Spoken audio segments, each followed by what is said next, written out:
depuis la nuit des temps, le sport, c'est pour les hommes.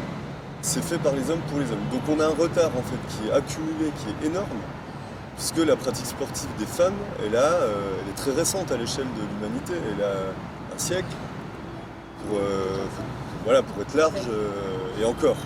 Et encore, si on veut prendre à l'échelle d'une structuration d'une pratique sportive, d'une généralisation, d'une démocratisation et d'un véritable accès pour toutes, ça a plutôt quelques années, voire quelques dizaines d'années maximum.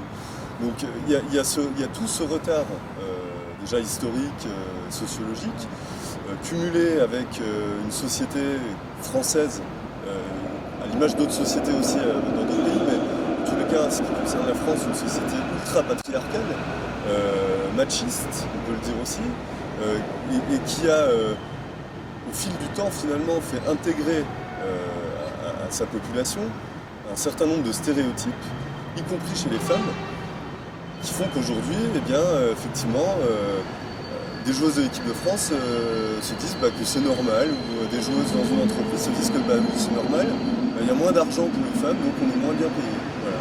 Mais à quel moment une chef d'entreprise dans un grand groupe ou une entreprise va dire je vais être moins payé que mon homologue masculin? Ça n'existe pas. Donc les joueuses de l'équipe de France doivent être payées la même chose, doivent avoir au moins la même prime à l'issue de la Coupe du Monde que leurs homologues masculins. Ça se fait au tennis, pourquoi on ne le fait pas au football?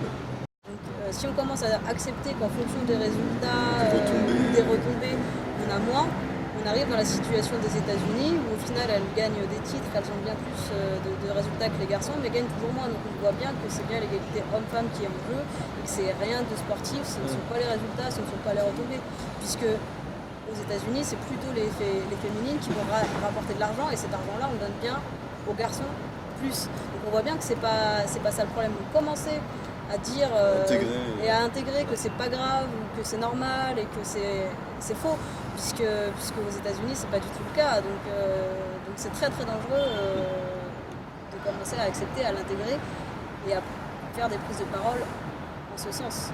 Ce type de discours qui est tenu par des joueuses cadres de l'équipe de France et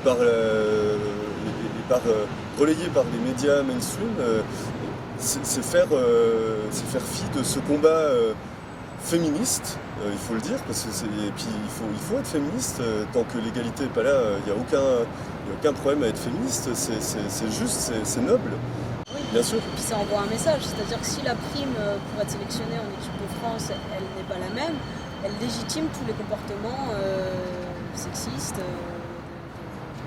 au quotidien de la société, du football. Parce qu'on dit, nous, la fédération, on a de l'argent, on a une enveloppe qui est de temps, on en donne 80% aux garçons, 20% aux filles, et puis c'est normal, et donc ça envoie le message aussi que dans les clubs, c'est normal, en termes de créneaux, en termes d'équipement donné aux joueuses, en termes de tenue, etc.